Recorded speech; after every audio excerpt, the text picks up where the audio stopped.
이번에 리플 CEO 갈링하우스 측에서는요, 미국 마이애미에서 열린 컨센서스 2026이라는 큰 행사 무대에 올라갔습니다. 그리고 그 자리에서 한 문장을 던졌습니다. XRP가 이제 여러가지 기관 플랫폼에서 담보로 쓰이고 있다. 솔직히 이 정도 발언이면요, XRP 가격이 출렁여야 정상입니다. 근데 이상한 일이 벌어졌어요. 시장이 거의 움직이지 않고 있다는 건데요. 가격은 여전히 잠잠하고 차트는 평소처럼 흘러갔습니다.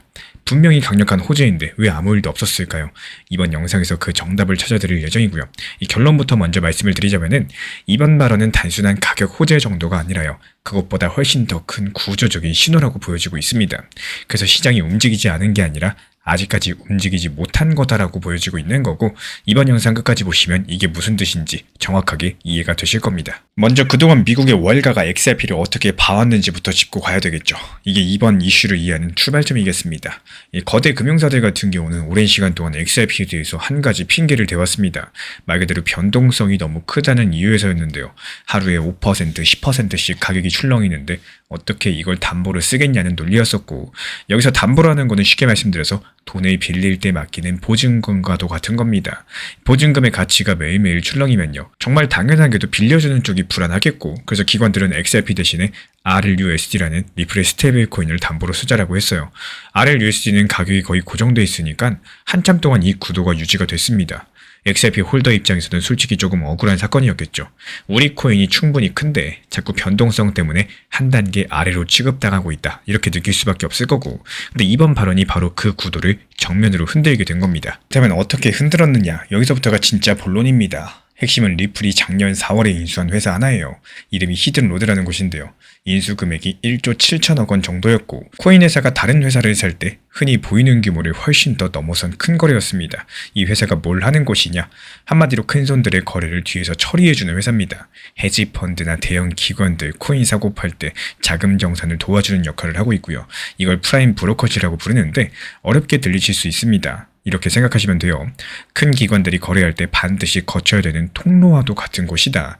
그 통로를 리플이 통째로 사들였다, 이렇게 보시면 되겠고, 인수하고 나서 리플 프라임이라는 이름으로써 다시 한번 단정을 한 거고요. 그리고 여기서 숫자 하나가 굉장히 중요합니다. 히든로드라는 회사가 1년에 처리하는 거래 규모가 약 4,200조 원이에요. 우리나라 1년 예산이 700조니까요.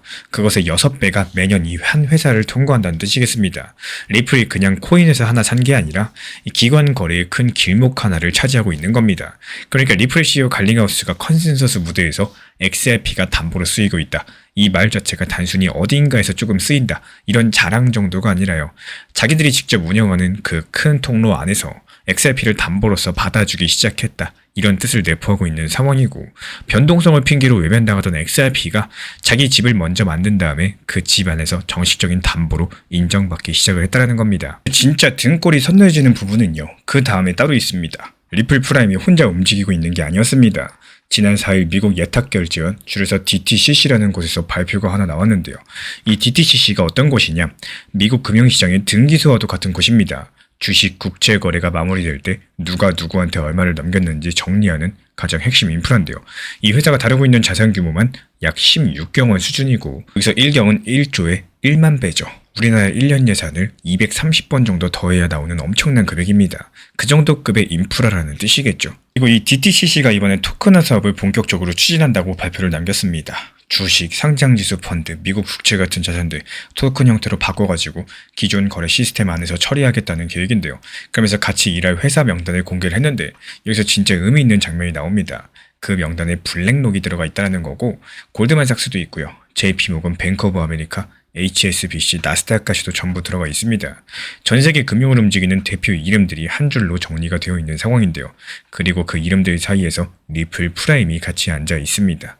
다시 한번 말씀을 드려볼게요. 리플이라는 코인 회사가 블랙록과 골드만삭스 같은 이런 테이블의 정식 멤버로 앉아 있는 그림입니다.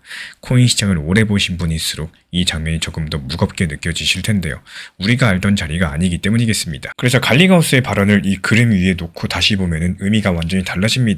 그냥 자기 회사 자랑을 한 정도가 아니라요, 본인들이 큰 통로를 직접 운영을 하고 있고, 그 통로 안에서 XRP를 담보로 쓰고 있고, 그리고 자기 회사가 전 세계 최대 금융사들과 같은 작업 그룹 안에 들어가 있다는 사실을 한 줄로 압축해서 던진 겁니다. 가격 얘기는 한마디도 안 했지만 사실은 가격보다 훨씬 더 위쪽에서 벌어지고 있는 일들을 보여준 겁니다. 그러니까 발언 직후에 차트가 움직이지 않은 게 어쩌면 정말 당연하겠죠.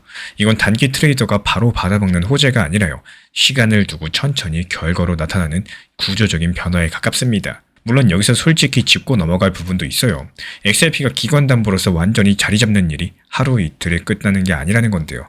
변동성에 대한 의심이 단번에 사라지는 것도 아니고 RLUSD가 한쪽에서 더 자주 쓰이는 흐름도 당분간은 같이 갈 가능성이 큽니다. 그래서 지금까지 공개된 자료를 살펴보면은 이 방향성 자체가 분명하다는 사실이 명확합니다. XRP가 무시당하던 자리에서 적어도 후보 쪽으로는 정식으로 올라온 자리까지 왔다. 이 사실만큼은 변하지 않을 텐데요. 그러면 앞으로 어떻게 펼쳐질 수 있을까 시나리오를 살펴보자면은, 먼저 DTCC 토큰화 작업이 본격적으로 진행되면은 작업 그룹에 들어간 회사들끼리 자연스럽게 인프라가 연결이 될 겁니다. 리플 프라임도 그 안에 있으니까 시간이 지나면서 XRP가 담보로 거론되는 사례가 조금씩 늘어날 가능성이 높겠고, 그러면 처음에는 시장이 별 반응을 안 하다가 어느 순간 기관 거래량 데이터에서 변화가 먼저 잡히기 시작을 할 겁니다. 가격이 먼저 움직이는 게 아니라요, 데이터가 먼저 움직이는 흐름이 나와줄 거고, 그래서 우리가 진짜 보셔야 되는 건 차트가 아니에요. 이 다음 분기 기관 거래 데이터, 리플 프라임의 청산 보고서, 그리고 DTCC 토큰화 사업 진행 상황이겠습니다. 가격은 그 결과로 따라오는 그림자 같은 거기 때문에 이번 내용 짧게 정리드려보자면, 리플 CEO 갈링하우스의 발언은 가격 호재가 아니라 기관 인프라 안에서 XRP의 자리가 바뀌고 있다는 신호였다는 겁니다. 그리고 그 변화의 배경에는 1조 7천억짜리 인수, 16개 원 규모의 인프라의 새로운 명단들이 같이 깔려있는 상황이고요. 그래서 결국에 차트보다 먼저 움직이는 거는 가격이 아니라 데이터가 될 가능성이 크다라는 사실입니다. 그렇다면 그 데이터를 우리는 어디서 어떻게 직접 확인할 수 있을까요? 다음 영상에서 그 추적 방법들 함께 보여드려 보도록 하겠습니다. 이 단타나 단기 타점으로서 진입을 한다라고 해가지고 신경을 많이 써야 된다거나 아니면 자주 쳐다보고 핸드폰 붙잡고 있는다, 이렇다고 해서 수익이 잘 나오는 게 아니죠. 그래서 수익이 잘 나오면은 하루 종일 그냥 업비트 보시는 분들이 가장 많은 수익을 가져가셔야 되는 겁니다. 근데 현실은 그렇지가 않은 상황이죠. 이 시장에서 무리하게 고점에 추격 매수하고 또 불안감으로 인해서 계속 쳐다보는 이런 습관의 매매들은요, 반드시 고쳐 나가셔야 되는 습관입니다. 오히려 한번 쉽게 생각을 해보세요. 조용할 때 매수해가지고 상승했을 때 매도하는 가장 쉬운 방법에 대해서 이 적당한 단기 저점에서 매수하고 바로 목표가를 걸어놓고 신경을 안 쓰는 겁니다. 아예 쳐다보지도 않는 게 가장 좋은데요. 제가 안내드리고 있는 단기 종합방에서도 매수와 동시에 목표 가격을 미리 걸어 놓으시고 효율적으로 시장 대응을 하는 방향으로서 안내드리고 있는 이유 역시 마찬가지입니다. 결국에는 내가 매번 쳐다보고 신경 쓰고 들여다보는 매매 습관들, 이런 것들보다는 매수해놓고 그냥 단순하게 기다리고 목표가 걸어놓고 있으면은 이렇게 체결이 되면서 수익이 나와주기 때문인데요. 이렇게 신경을 덜 쓰는 방식이 오히려 투자 심리상으로도 내 계좌 수익상으로도 훨씬 더 좋다라는 말씀을 드리고, 가장 건강하고 효율적인 대응이기 때문에 항상 비중 조절, 원칙 매매 잊지 않으셨으면 좋겠고요. 구독과 좋아요만 눌러주시고 지금 보이시는 번호 문자 남겨주시면은 현재 보이는 입장 정보방 안내 도움 드리도록 하겠습니다. 작년부터 눈치채신 분들 많이 계실 겁니다. 이 트럼프 행정부 들어서면서요, 이제는 차트만 보고 타점 접근하는 시대 끝나가고 있습니다. 추후에 미국 정권이 바뀐다면 어떨지 모르겠지만요, 트럼프 행정부 집권 이후에 나타나는 대표적인 현상들이 거시경제 상황에 따른 종목 선정과 타점을 다르게 가져가셔야 된다는 점인데요. 이번에 미국 이란 전쟁 관련해가지고 극적인 휴전을 한 상황인데, 휴전하기 전까지만 해도 어떻습니까? 당장이라도 미국 지상군 투입할 거다, 원자력 발전소 때려 부시겠다, 정말 긴장감이 극에 달했습니다. 여기서 활용한 타점은 오브스 3연속 수익 타점이었어요. 이 남들은 수익조차도 못 내는 하락장에서요, 오히려 3번 연속이나 수익을 냈습니다. 기본적으로 오브스 코인은 뭘까요?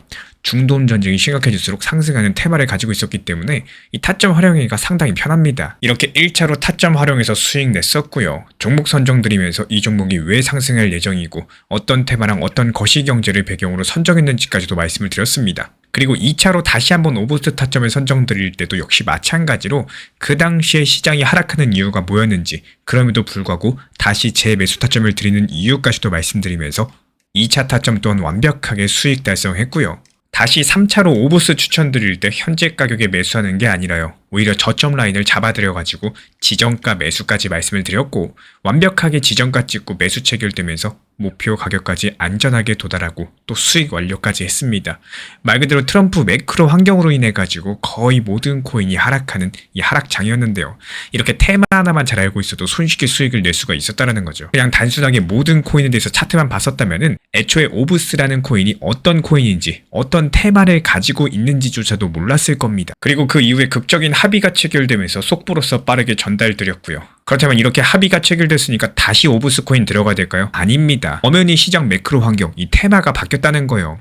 그래서 이 트럼프 집권하면서부터 단순 차트만 보면 안 된다는 겁니다. 시장 성격을 알고 단순하게 한 가지 종목에 대해서만 매수 매도를 반복하시는 게 아니라요. 그 시장 상황에 맞게 접근해가지고 종목 선정도 바꿀 줄 알아야 된다는 거예요. 결국에 이런 시장에 맞춰가지고 급등 가능한 종목들 비싼 가격에 매수해서 그리고 더 비싼 가격에 매도까지도 완벽하게 마치고 나왔습니다. 기본적으로 암호화폐 포트폴리오는 투트랙 전략을 추천드리고 있어요. 가장 먼저 비트코인이나 리플, XRP 이런 메이저급들에 대해서 중장기 비중에 대해서 유지하시면서 그대로 가져가시되 중간중간 알트 시장이 반등 기미를 보일 때마다 잉여 자금들 활용해가지고 수익을 낼 수 있다면 그 수익금으로 중장기 포트폴리오의 계좌 투자금을 늘리셔도 되고요.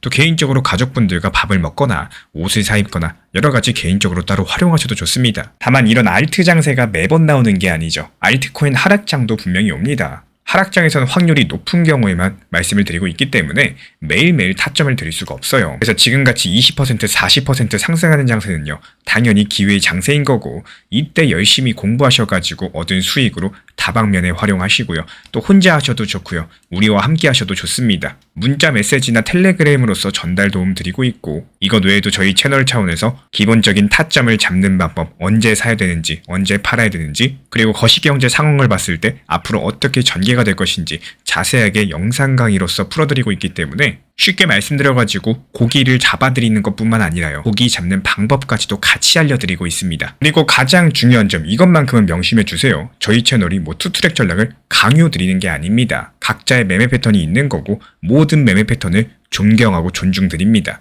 이렇게 말씀을 드리고 있는 이유는요. 이 투트랙 전략이라는 방법이라는 게 존재하고 있고 수익을 낼 수 있는 방법 중에 하나이기 때문에 관심 있으신 분들만 현재 보이는 번호로 문자 신청 주시면은 우리와 함께 하실 수 있습니다. 하고 싶으신 분들만 하시고요. 안 하실 분들은 안 하시면 되는 겁니다. 영상 보시면서 따라와 주시고 구독과 좋아요만 부탁을 드릴게요. 제가 안내해드리고 있는 코인 신사 채널 멤버십 전용방에 대해서 짧게 설명드려 보도록 하겠습니다. 리플, 암호화폐 시장에 대한 중요한 이슈, 그리고 브리핑이나 시장의 흐름에 대한 전문적인 분석 내용 설명과 함께 차트상의 기술적 분석, 온체인 지표와 투자 심리에 대한 내용들을 같이 안내 도움 드리고 있고 가장 중요한 투자 심리를 컨트롤하기 위해서 포트폴리오의 구성에 대한 노하우, 투자 심리 컨트롤에 대한 내용도 같이 안내드리고 있습니다. 코인 신사 스터디 멤버십 가입하신 분들께서는 아래 번호 혹은 신청 링크 통해서 남겨주시면 제가 연락드리고 있고 안내 설명과 함께 신사 채널 리플 전용 멤버십 방에도 입장 안내 설명드리고 있습니다.